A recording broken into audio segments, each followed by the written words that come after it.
Buenas noches con todos. Por favor, me confirman el audio. Vamos a compartir pantalla.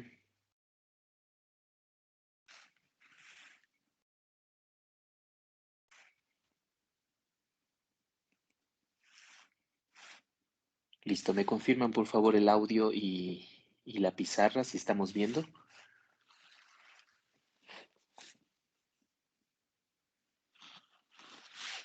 Sí, todo se ve. Perfecto, muy amable. Bien, nuevamente buenas noches con todos. Vamos a proseguir con nuestra clase y estábamos tratando con mi persona el tema de síndrome metabólico, ¿verdad? Cuando hablábamos justamente de síndrome metabólico, habíamos establecido pues ya algunos eh, criterios con respecto a el impacto que tiene el síndrome metabólico, ¿sí?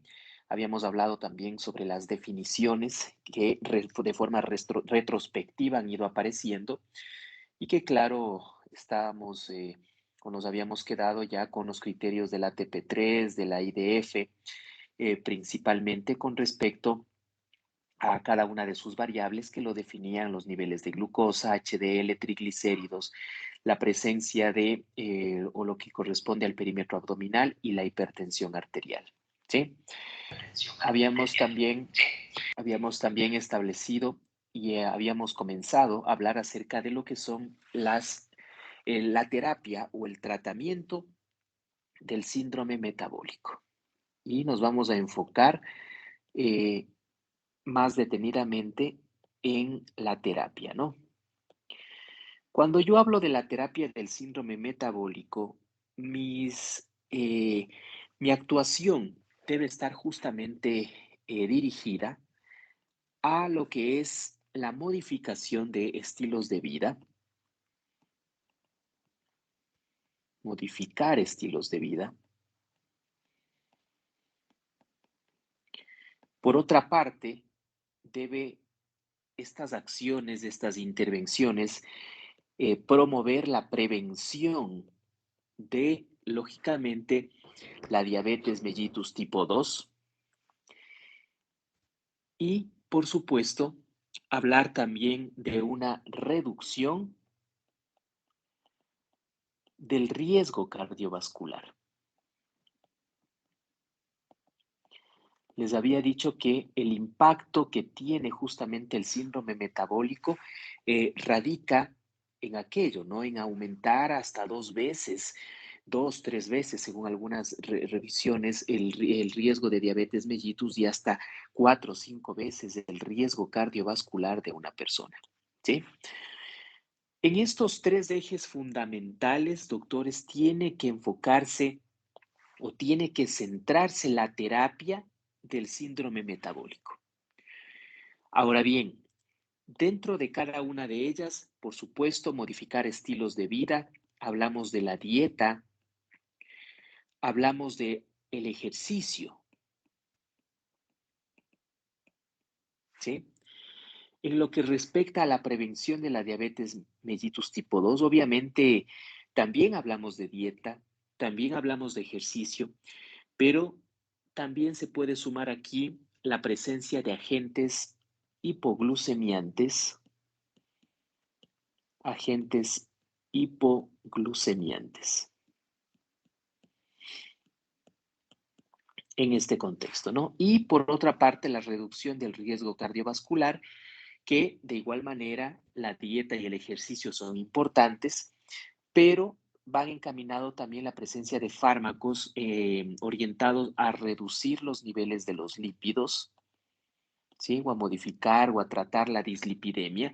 Y por otra parte, la terapia antihipertensiva.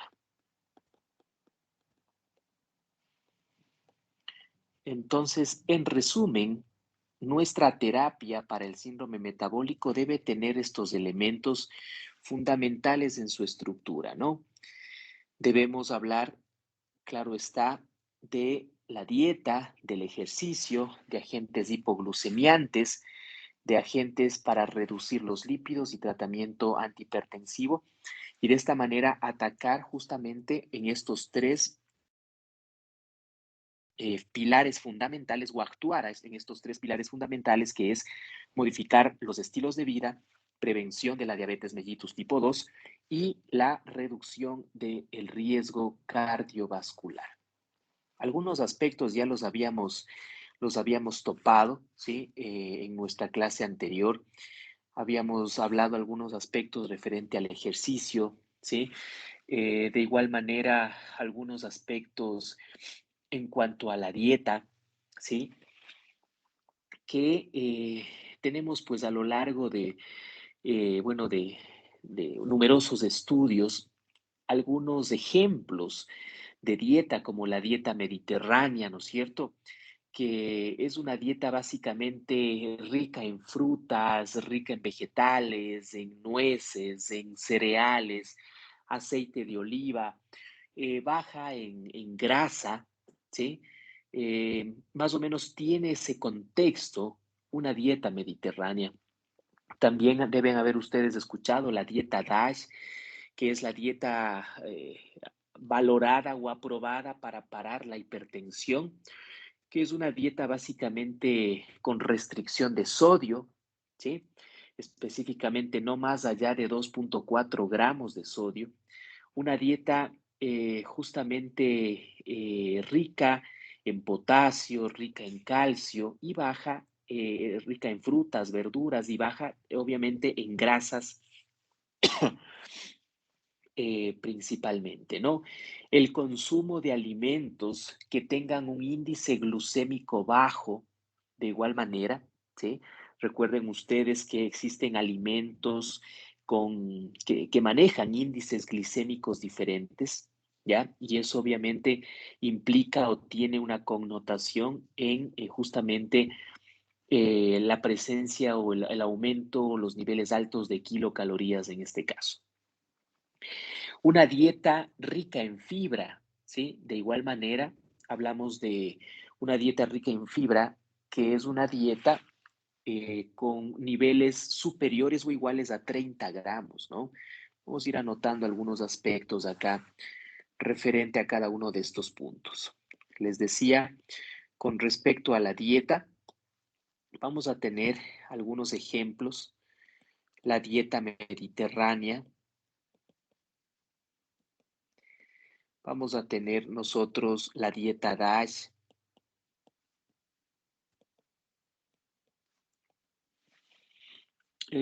Tenemos también el consumo de alimentos con un índice glucémico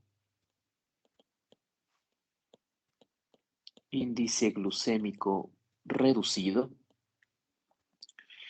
De igual manera, una dieta alta en fibra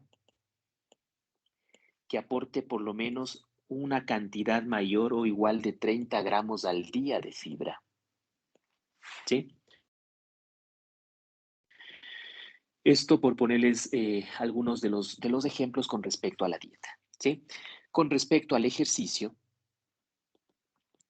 ya habíamos nosotros hablado que se aconseja al menos 150 minutos de ejercicio por semana o en su defecto 30 a 40 minutos cada día o 50 minutos pasando un día, pero no más allá de un día, obviamente, sin ejercicio, ¿sí? Esto es importante, no más allá de un día sin ejercicio. Al menos esta actividad física debería estar en un periodo o en un tiempo igual o mayor a 5 veces por semana, ¿sí? Sería lo ideal. Un tiempo mayor o igual a 5 veces por semana la actividad física recomendada, ¿ok? Con respecto a la prevención de diabetes, obviamente la dieta, el ejercicio es fundamental también para el impacto en la reducción de los niveles de glucosa, pero cuando ya hablamos de situaciones o aspectos que relacionan ya niveles elevados de glucosa, y aquí quiero hacer un paréntesis. Cuando yo me refiero a los niveles de glucosa, ustedes deben acordarse de la siguiente tabla. El impacto o lo que relaciona los niveles de glucosa obviamente están relacionados con lo que son niveles de normalidad, con lo que sería una prediabetes, ¿no es cierto? Y con lo que sería una diabetes. Y esto básicamente está dado o relacionado por un lado con los niveles de glucosa basal, por otro lado, los niveles de glucosa 2 horas postprandial o al azar o posterior a una curva a una carga oral de glucosa de 75 gramos o en su defecto con la hemoglobina glicosilada. ¿Sí? En este sentido debemos nosotros conocer que para cada una de estas categorizaciones de normalidad, de diabetes, de prediabetes, tiene que haber puntos de corte que obviamente tienen que ser considerados en este sentido, ¿no? Vamos a construir nuestra tabla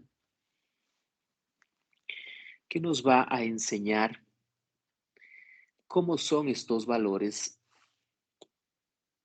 en términos de lo mencionado, ¿no? Bien, por ejemplo, hablar de valores normales de glucosa basal es hablar de valores menos de 100 miligramos decilitro, ¿sí? Eso lo sabemos. Hablar de prediabetes con la glucosa basal es hablar de valores entre 100 y 125 miligramos decilitro. Y hablar de diabetes en glucosa basal es mayor o igual a 126 miligramos sobre decilitro. Con respecto a 2 horas postprandial, los valores normales, ¿sí? Estamos hablando, en este caso, menos de 140 miligramos decilitro. Prediabetes entre 140 y 199 miligramos decilitro. Y diabetes, valores iguales o superiores a los 200 miligramos decilitro. Con respecto a la hemoglobina glicosilada, un valor normal es menos de 5.7%, prediabetes de 5.7 a 6.4% y diabetes un valor mayor o igual a 6.5%. ¿Sí? Entonces, miren ustedes qué interesante nuestra tabla cuando relacionamos ya los niveles de glucosa con estas categorías de normalidad, de prediabetes y de diabetes. Miren que de todos estos se constituye en una pieza fundamental captar a estos pacientes, doctores, captar a aquellos pacientes que se encuentran en prediabetes, porque al cabo de 2, 4 años de estos pacientes pueden o van a evolucionar, lógicamente, ¿a dónde? Muchos de estos pasarán acá. Y es nuestro trabajo hacer prácticamente que estos reviertan hacia la normalidad. ¿Sí? Entonces, ojo, si no hacemos ninguna intervención en estos pacientes, al cabo de 2 a 4 años serán diabéticos. ¿Sí? Entonces, miren qué importante, qué necesario reconocer y saber reconocer estos pacientes, ¿sí? Que están en prediabetes y poder intervenir con el ejercicio, con actividad física, ¿no es cierto? Y si con eso no funciona, ya sumar a los esquemas de tratamiento, por supuesto, lo que les mencionaba que es, en este caso, los agentes, ¿sí? Agentes hipoglucemiantes, principalmente lo que es metformina. La metformina, ¿sí? Está demostrado que ayuda a una reducción obviamente en el riesgo cardiovascular, ¿sí? Y la resistencia a la insulina en estos pacientes. ¿Ok? Metformina. Con el uso de metformina debemos tener en cuenta algunas situaciones, algunas particularidades. La dosis de metformina está entre los 500 a 2000 miligramos en 24 horas, no 2550, ¿sí? Según, obviamente esa dosis la manejan europeos, norteamericanos, por su superficie de masa corporal, obviamente, que es mayor. En ellos una dosis de 2550 está muy bien. En nosotros, los latinos, los asiáticos, la dosis tope es hasta 2000 miligramos en 24 horas, ¿no? Obviamente esto puede ser dividido en 2 o 3 tomas. Bien, ahora, con respecto a la metformina, tomar muy en cuenta que es necesario que la parte o la función renal de mis pacientes estén adecuado. Si yo tengo una tasa de filtración glomerular, ¿sí? Una tasa de filtración glomerular que es mayor a 60 ml minuto, la dosis tope para esta tasa es hasta 2000, ¿sí? Si la tasa de filtración glomerular está entre 30 y 60, la dosis tope es hasta 1000. Pero si tengo una tasa de filtración glomerular menos de 30 ml minuto, entonces no debo dar, está contraindicada, ¿sí? La razón puede darse la posibilidad de una acidosis láctica con metformina, que si bien es cierto es rara, pero es fatal, ¿sí?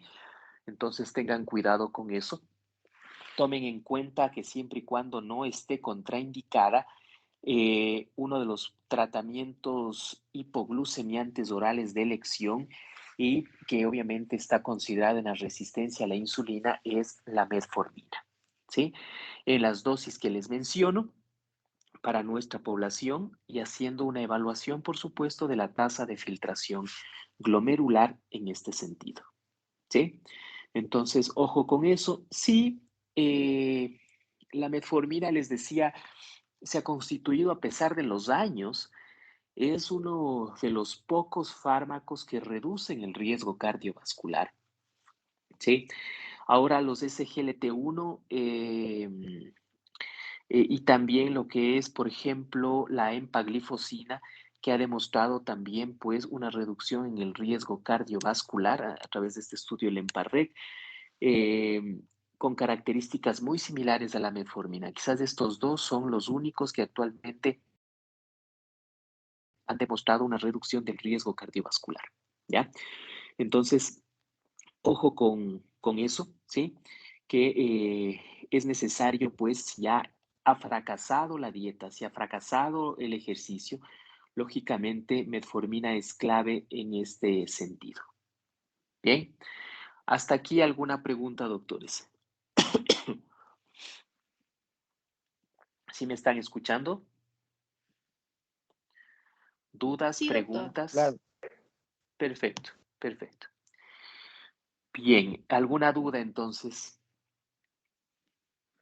¿Alguna duda, alguna pregunta que ustedes tengan? Buenas noches, Estamos doctor. claros. Si tengo un paciente con una creatinina, tiene 35 años, 52 años, perdón, y una creatinina de 1.3 con Ujú. y está con un antecedente de prediabetes, ¿le puedo iniciar metformina? Ya, les decía que ustedes tienen que calcular la tasa de filtración glomerular, ¿sí? Yo quiero que todos ustedes, todos los de este diplomado, van en sus teléfonos inteligentes, ya sea que manejen un sistema Android o que manejen un sistema iOS, ¿sí? Es decir, de Apple, necesito que se bajen calculadoras médicas. Aquí tengo algunos ejemplos. Tengo el MedCalc, tengo el QX, el MDCalc también. ¿sí? Cualquiera de ellos pueden bajarse y yo necesito que trabajemos ya con esto.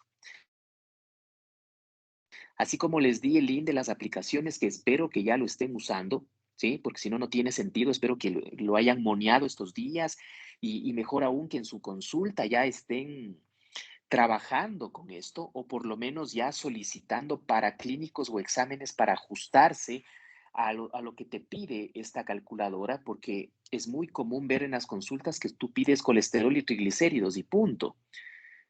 ¿Y dónde está el HDL? ¿Dónde está el LDL? ¿Sí?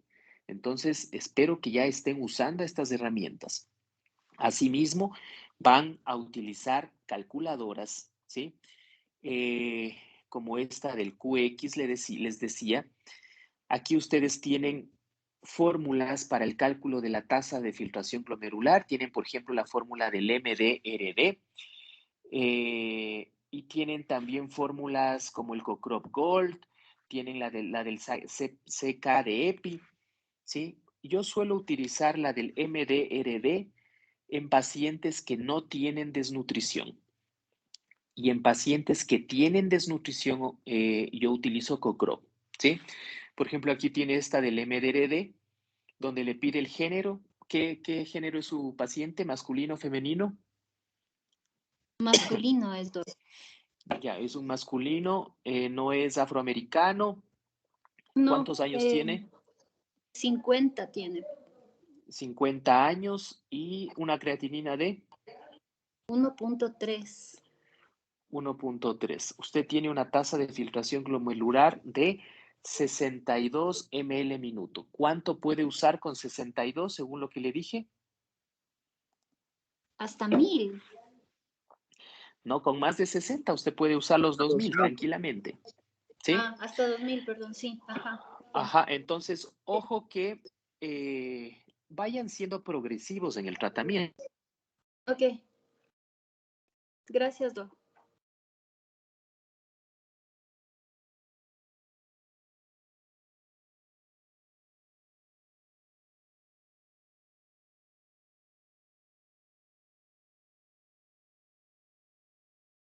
Noches, ¿me escuchan ahí? Por favor, me confirmen.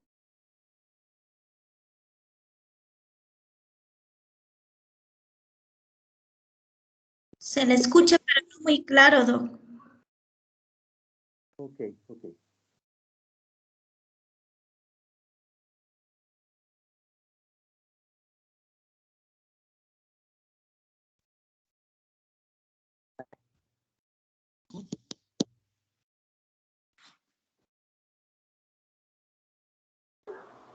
No se ve la pantalla.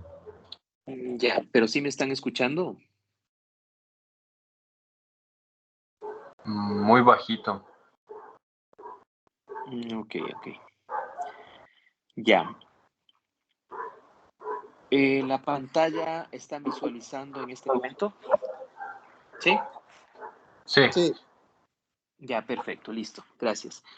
Vamos a continuar. Algún problema de conexión tuvimos por ahí.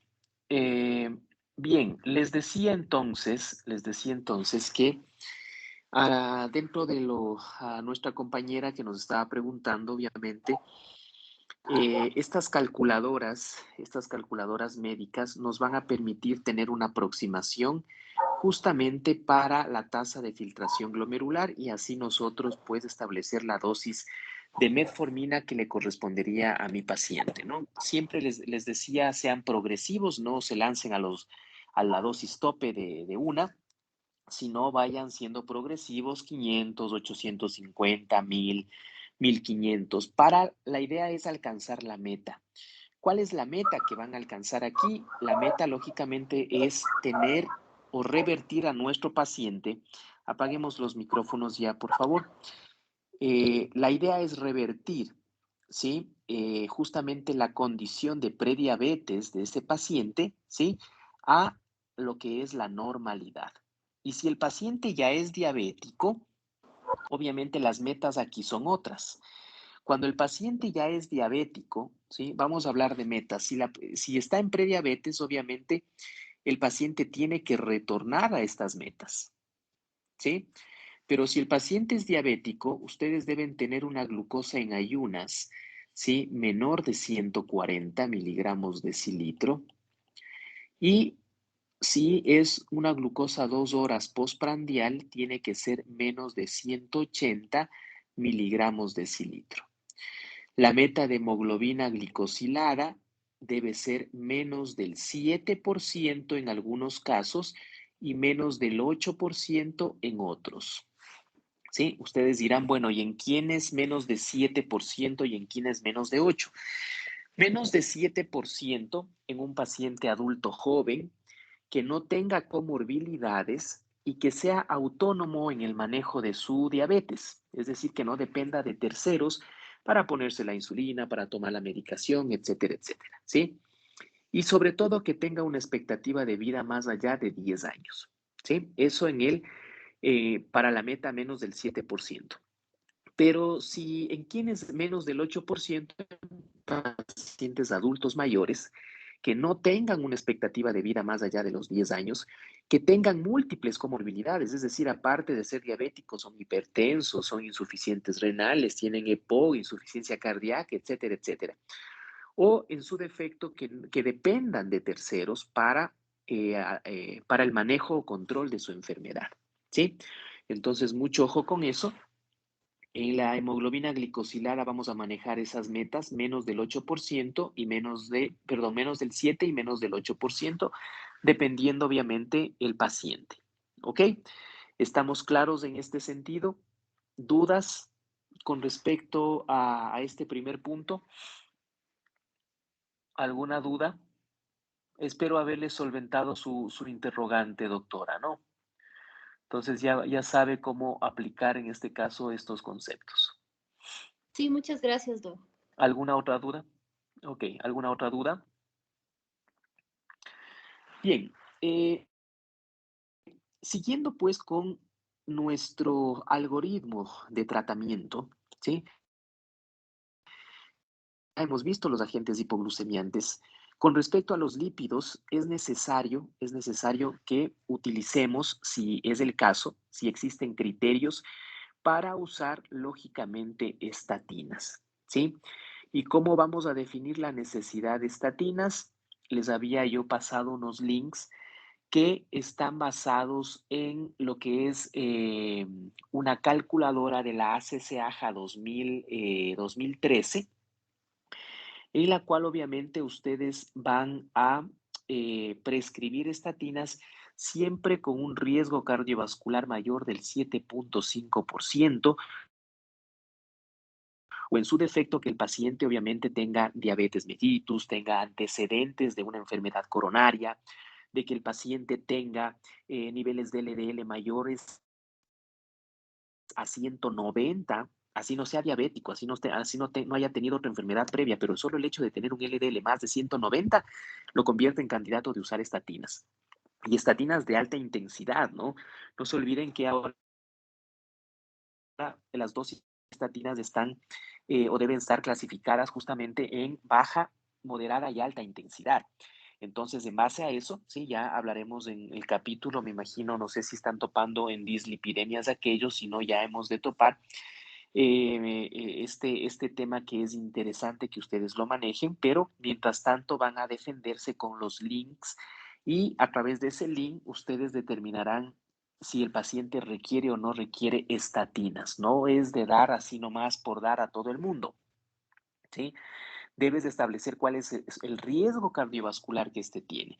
Y sobre todo establecer, les decía, la meta. Aquí, ¿cómo estableces las metas en cuanto a reducción de riesgo cardiovascular? Lo haces con las metas del LDL. Yo aquí les había puesto algunos ejemplos, ¿no? Existe pues de riesgo bajo, riesgo intermedio, alto, muy alto, riesgo extremo. Espero que hayan revisado los artículos que les envié, que son muy buenos. Ahí claramente ustedes tienen el perfil del paciente con bajo riesgo, con intermedio, con alto, con muy alto y con extremo riesgo, ¿sí? Entonces tengan en cuenta esas metas para saber, lógicamente, la dosis de estatinas que deben utilizar, ¿de acuerdo? Bien, y por otro lado, perdón, por otro lado, el tratamiento antihipertensivo para alcanzar, lógicamente, metas en este sentido, alcanzar las metas de presión arterial. Según el JNC 8, ¿sí? Según el JNC 8, con respecto a las metas de, en este caso, presión arterial,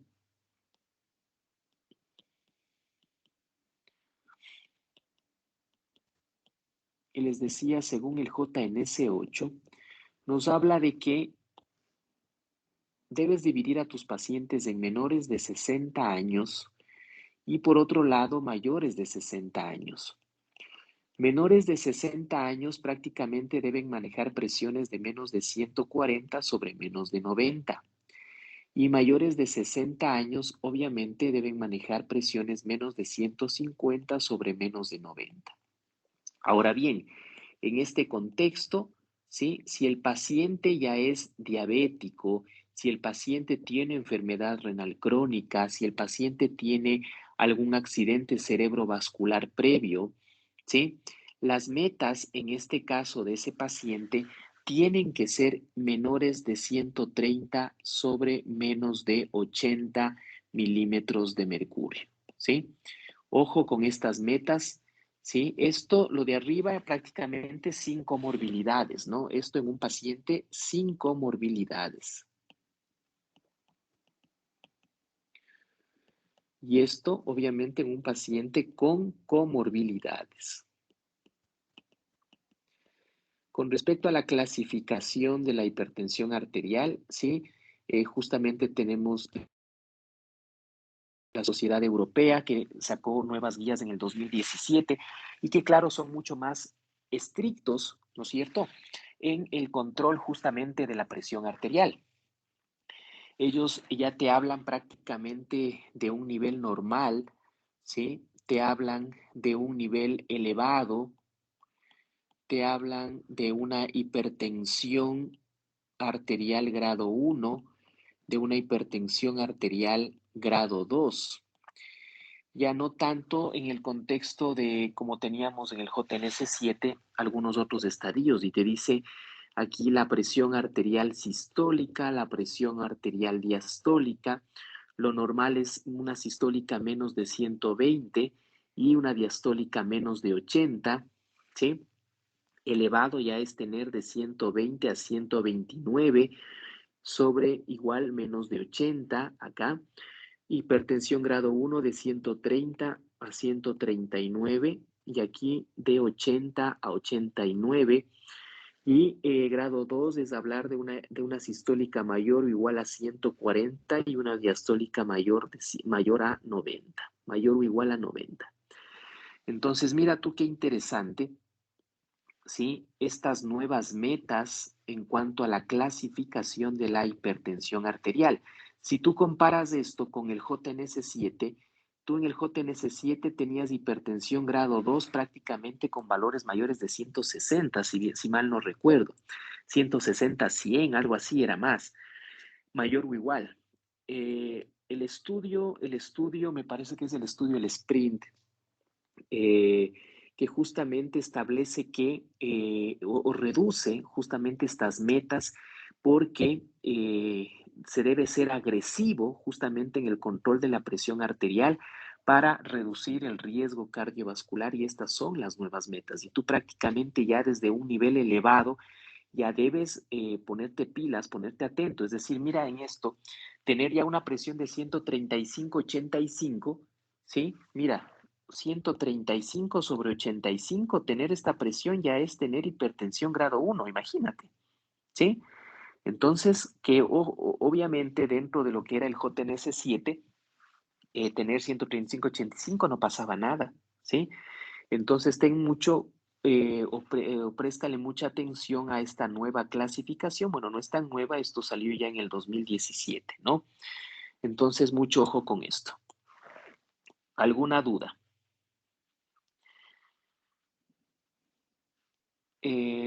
Existen estudios donde te relacionan sobre todo en la población adulta mayor, es decir, en esta población, ¿sí? Donde de una u otra forma debe ser un poco más permisible con los niveles de presión arterial. Por eso te pone menos de 150 sobre menos de 90. En ellos, bajarles demasiado la presión a un paciente de 70, 80 años es provocar o acelerar un deterioro cognitivo en este paciente. Y claro, eso le puede complicar de gran manera y tú te puedes dar cuenta en la práctica clínica diaria. Cuando a un paciente de edad le bajas a un 160, ese paciente pasa decaído, pasa letargado, pasa somnoliento y de pronto le suspendes el antihipertensivo, le reduces la dosis y al subir un poco la presión, estos pacientes comienzan a despertarse. ¿Sí? Entonces ten mucho cuidado en ese sentido, en este punto, ¿no?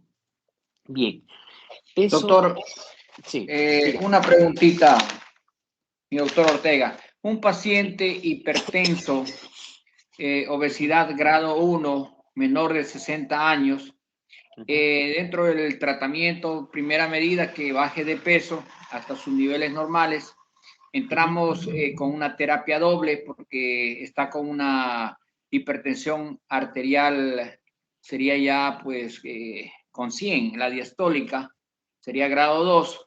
No cede con un inhibidor de la ECA, no cede hacer una terapia doble con un calcio antagonista. Allí sería recomendable una terapia triple con un vasodilatador potente de pronto. ya, verán, con respecto al manejo de la hipertensión arterial, obviamente estamos revisando así de forma rápida nada más en estos momentos, ¿sí? Ya después podríamos topar más a fondo esos temas. Siempre empiecen de forma escalonada, siempre empiecen más o menos con esta escalera, ¿no? Si vamos en este sentido, en un primer escalón tendremos, por supuesto, lo que es dieta y ejercicio, ¿sí? En un primer escalón, dieta y ejercicio. Con esto, si no se controla, si no alcanzo las metas establecidas, ¿sí? En un paciente hipertenso, el escalón número 2, ustedes tienen, aquí pueden usar tranquilamente o un diurético, ¿sí? Un diurético tiacídico, podrían usar, ¿sí? En primera instancia, o en su defecto podrían usar un IECA o ARA2, ¿sí? Ojo que es O, no I, ¿no? Nunca combinen un IECA y ARA2, cuidado, ¿ya? Entonces pueden usar un diurético tiacídico o un IECA o ARA2. En un segundo escalón ustedes pueden tener el IECA o ARA2, ¿sí? Pero aquí ya más, ahora sí ya más, ya no es O, un diurético tiacídico, ¿no es cierto? Aquí ustedes tienen hidroclorotiazida, tienen clortalidona, ¿no es cierto? Que podrían utilizar en ese sentido, ¿no? La dosis de la clortalidona hasta 100, la hidroclorotiazida hasta 50, podrían usarlo. Si ya han alcanzado la dosis tope o la dosis máxima tolerada, ojo, no es lo mismo la dosis tope terapéutica, o sea, la dosis máxima terapéutica que la dosis máxima tolerada, no es lo mismo, ¿sí? Si a pesar de esto, entonces van haciendo ya combinaciones, por ejemplo, pueden seguir con el IECA o ARA2, ¿sí? Más el diurético tiacídico, ¿no es cierto? Más, en este caso, un calcio antagonista, ¿ya? Aquí tienen amlodipino, diltiazem, ¿ya? Como representantes. Cuando a pesar de estos tres no hemos tenido un control, ya en este punto yo hablo ya de una hipertensión arterial resistente. Cuando tengo esto. Sí, entonces aquí ya, si yo no cede con esto, yo tengo una hipertensión arterial resistente. ¿Qué quiere decir esto de hipertensión arterial resistente? Que ya no cede a las dosis máximas. Ojo, a las dosis máximas. No es que está tomando 5 de IECA, de enalapril, está con 12,5 de tiacídico y está con 5 de amlodipino. No, no. Tienes que probar ya las dosis tope, ¿sí? Porque si no, si estás, hay pacientes que suelen o hay médicos que te hablan de una hipertensión resistente con 5 de enalapril, con 12,5 de diurético tiacídico y con 5 de amlodipino. No, esas son dosis subterapéuticas. Ese paciente no es que es resistente a esa hipertensión, las dosis están subóptimas, tienes que subirte al tope. La definición de hipertensión arterial resistente es una hipertensión que no cumple las metas, ¿sí? A pesar de usar las dosis máximas, apaguemos el micrófono, por favor, a pesar de las dosis máximas del IECA o ARA2, más el diurético tiacídico y más el calcio antagonista, ¿sí? Cuando ya estás en este punto, cuando ya estás en este punto, tú podrías, y si no cede en este momento, tú puedes usar ya un IECA o ARA2, ¿sí? Más un diurético tiacídico, más un calcio antagonista, y aquí puedes usar más un beta bloqueador, ¿sí? Tienes atenolol, tienes carvedilol, ¿sí? Por ejemplo, tienes bisoprolol, ¿ya? Siempre y cuando no existan contraindicaciones para un beta bloqueador, doctores. Los beta bloqueadores tienen contraindicaciones absolutas y relativas. Las relativas, ¿sí? Son, por ejemplo, la diabetes y la EPOC. No se olviden que un beta bloqueador puede subir la glucosa y te puede provocar también broncoespasmo.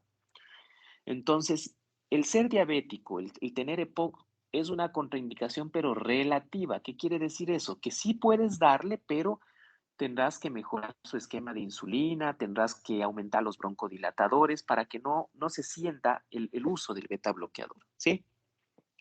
Es decir, la EPOC y la diabetes es una contraindicación relativa, pero son absolutas ya el asma, el broncoespasmo agudo, ¿sí? Una bradicardia menos de 55, una hipotensión menos de 90-60, un bloqueo auriculoventricular de segundo y de tercer grado.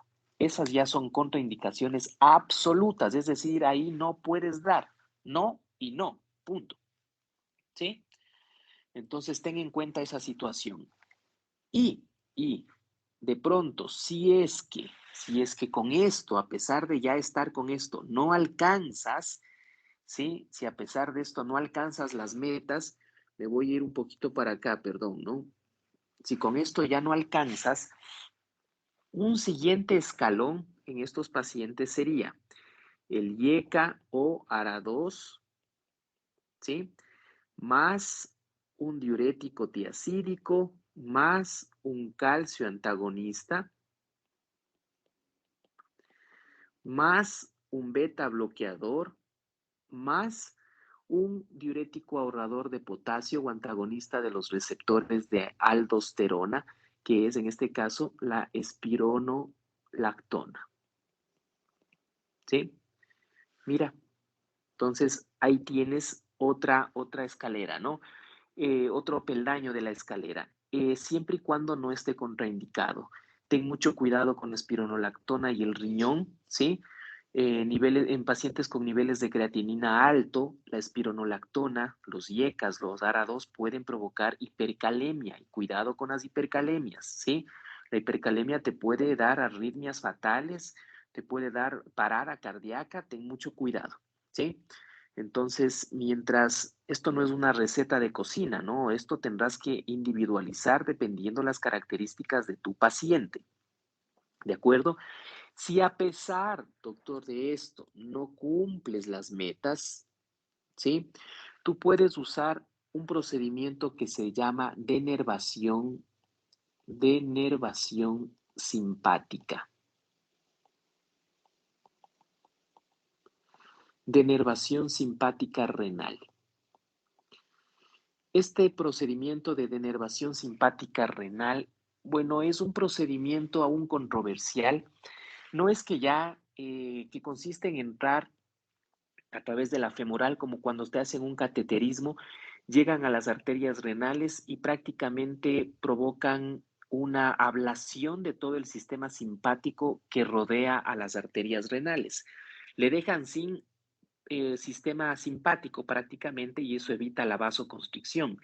Entonces se relajan esas arterias renales y la presión puede caer. Se ha establecido que esta intervención te puede bajar de 20 a 30 milímetros de mercurio los niveles de presión arterial.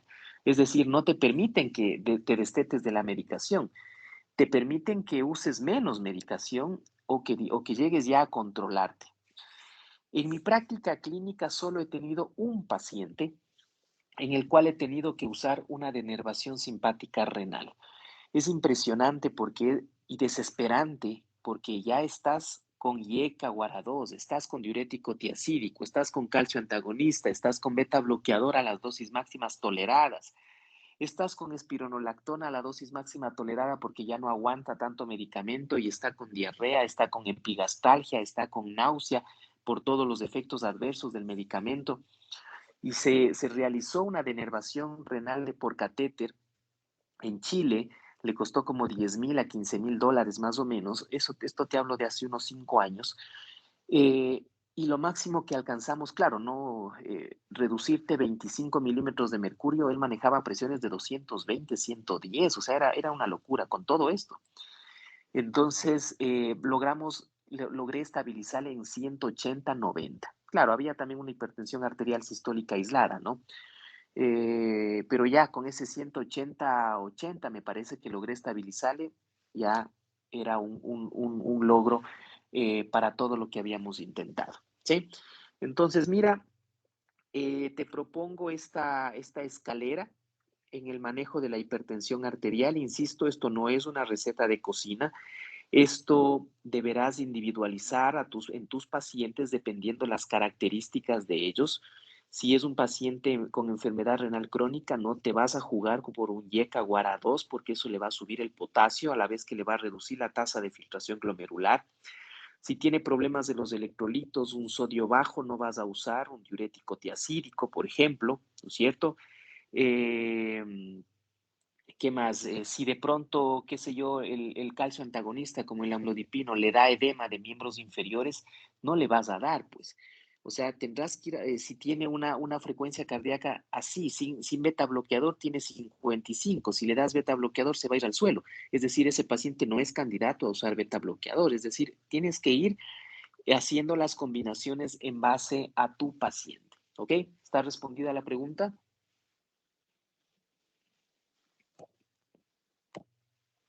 Muchas gracias. Pero en la hipertensión arterial, después de haber fracasado tanto, ¿no podríamos pensar que es una hipertensión arterial secundaria a alguna otra patología? Obviamente en ¿Algún este tumor en las contexto, glándulas suprarrenales, por ejemplo? en este contexto, obviamente, si ya tienes un perfil de un paciente, deberás descartar, obviamente, causas de hipertensión arterial secundaria o sobre todo la renovascular, ¿no? Si es un paciente joven, si es un paciente, obviamente, que no tiene factores de riesgo, o sea, ya es un perfil diferente del paciente, ¿sí? Esto yo te hablo en el sentido de una escalera normal en un paciente que es hipertenso, o sea, en una hipertensión esencial. Obviamente, tendrás que descartar una hipertensión arterial secundaria, porque ahí el tratamiento no es darle medicamentos, sino es corregir la causa que le está provocando la hipertensión. Pero yo te hablo, este es el flujo que debe seguir normalmente en un paciente con una hipertensión arterial esencial. Ujú. Gracias, doctor. Ya. ¿Alguna otra duda?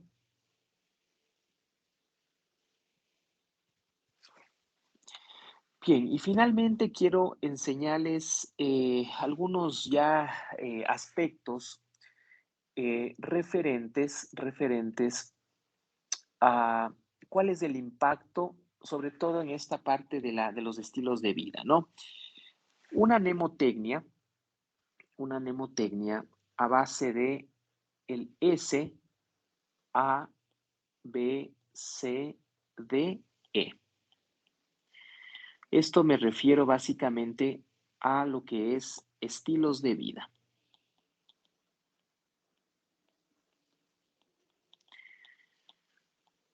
La S que hace referencia al sodio, ¿sí? Sobre todo esto aplica para la hipertensión arterial, ¿no? Tú debes consumir de 2 a 4 gramos, ¿sí? Al día, ¿no? De sodio. Esto está demostrado, ¿sí? Esto está demostrado que te reduce en aproximadamente 2.5 milímetros de mercurio tu presión arterial, ¿ok?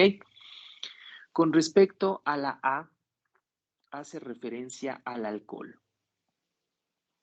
Las recomendaciones te dice que los hombres deben consumir menos de 30 gramos de alcohol al día y las mujeres menos de 20 gramos de alcohol, ¿sí? Por día, ¿ok? Y que implementar esta medida te reduce de 2 a 4 milímetros de mercurio la presión arterial, ¿sí? En otra clase me hacen acuerdo para enseñarles a calcular los gramos de alcohol, ¿no? ¿Cómo calculo los gramos de alcohol? Con la B, T hace referencia a lo que es el peso, ¿sí? Reducción del peso corporal. Reducción del peso corporal. Aplican en inglés estas siglas, ¿no? Por eso es que sale así. Aquí yo debo tener un índice de masa corporal, ¿sí? Aceptable o debe estar entre 22.5, ¿sí? Y 25, ¿ya?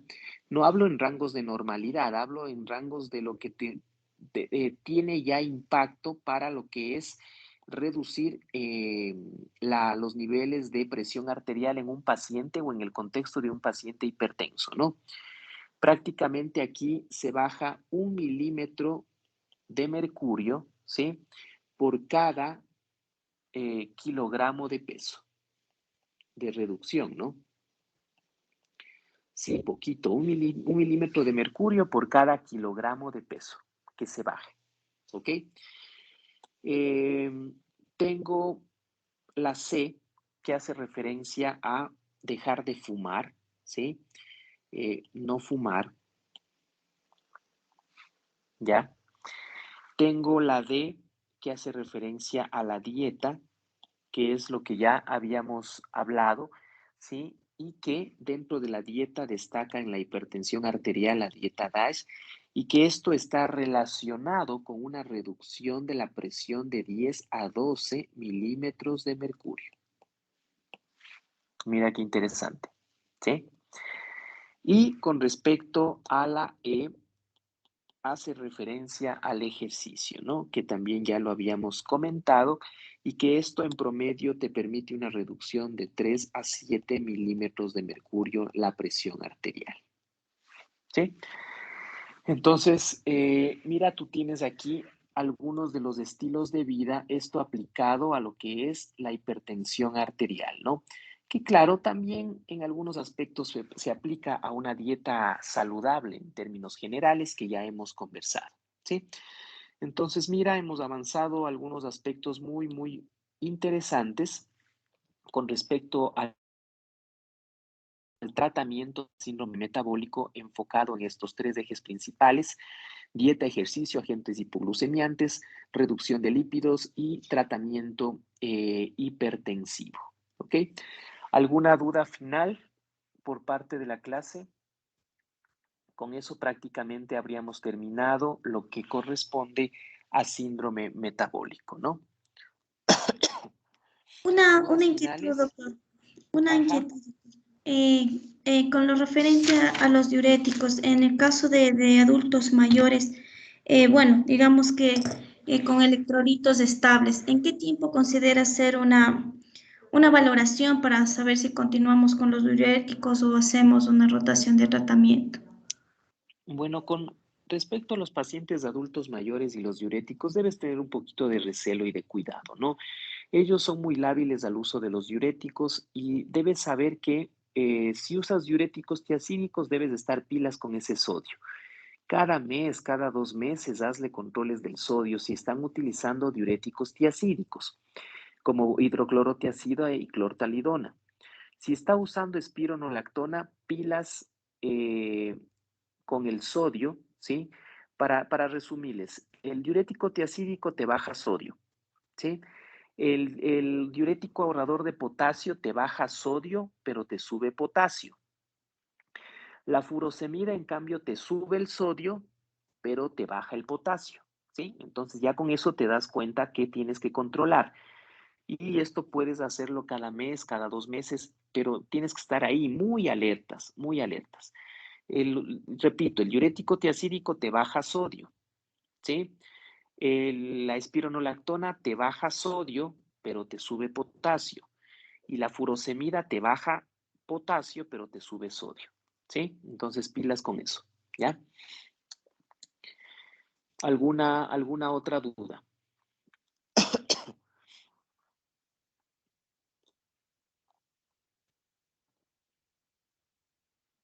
¿Alguna otra duda? ¿No? ¿Ninguna? Muy bien. Doctor, entonces con esta acotación, entonces, ¿cuál consideraría el mejor tratamiento para un adulto mayor? No, el diurético lo puedes usar, solamente te digo que estés alerta con esos pacientes, ¿no? O sea, que estés con un control más estricto de los electrolitos. En ellos, obviamente, deberás ver sus niveles de creatinina, si te lo permiten. Por ejemplo, Yeca Guara 2 con menos de una tasa de filtración glomerular menos de 30 ml minuto, no uses. Un Yeca Guara 2 utiliza con una tasa de filtración glomerular mayor de 30 ml minuto. ¿Sí? Si ya tienes una tasa de filtración glomerular menos de 30 ml minuto, ya no uses Yeca ARA 2 o peor aún un ahorrador de potasio como la espironolactona. Ahí puedes irte con un calcio antagonista o un beta bloqueador, ¿sí? Que serían una opción aceptable en este sentido. No hay fórmulas mágicas, doctores, ¿sí? No existe una fórmula mágica, existen pacientes y pacientes, ¿sí? El mejor medicamento, porque más o menos la pregunta va por ahí, o sea, de pronto quieres que te diga qué vas a usar en todo el paciente adulto mayor, o sea, o en todos los pacientes adultos mayores. No hay una receta aquí específica. Tú puedes usar todos o cualquiera de ellos, pero deberás individualizar las condiciones de tu paciente siempre y cuando pueda o no pueda usar cada uno de estos medicamentos, ¿sí? Nada más. Entonces no podemos generalizar y decir, no, si es paciente joven, dale esto, si es paciente adulto mayor, dale este otro, no. Yo tengo pacientes de 90 años que tengo con IECA y con diurético tiacídico y van súper bien, ¿sí? Pero también tengo otros pacientes que le di un mes de diurético y ese sodio se fue al suelo y tuve que retirarle el diurético tiacídico y quedarme solamente con un IECA y un calcio antagonista. O tengo un paciente de 70 años que le di un calcio antagonista y a los 15 días me vino con edema de miembros inferiores.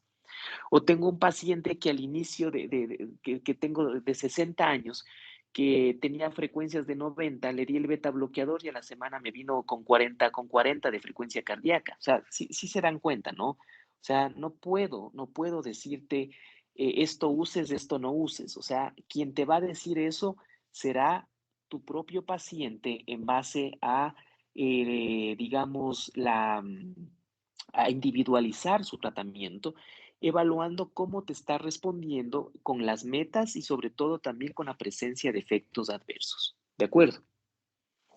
Gracias, doctor. Uh-huh. ¿Alguna otra duda?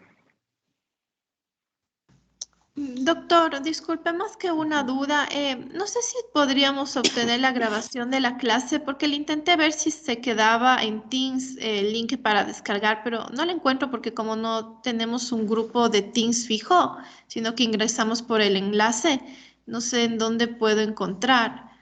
No, todas las clases están grabadas en la página de Juventud y Sabiduría del YouTube. Sí, Ah, ya, ya. búscale en el YouTube y suscríbete y ahí tienes todas las clases de los diplomados. Ah, ya, ya, sí, muy amable, gracias. Ok, listo. Bien, les agradezco entonces por su atención. Espero haberles solventado algunas de las inquietudes. Continuamos la próxima semana, ¿no? Por favor, revisen esos artículos que les mandé. Son muy buenos. Sí, quienes ya leyeron o quienes están leyendo son muy buenos. Yo sé que están en inglés. No nos vamos a hacer lío por el inglés, les di también una herramienta o un link, me parece, para que puedan traducir esos artículos, pero hay información muy valiosa que obviamente debemos aprovecharla, ¿no? Que tengan ustedes un buen fin de semana. Hasta la próxima. Buenas noches, doctor. Muchas gracias. Gracias, doctor.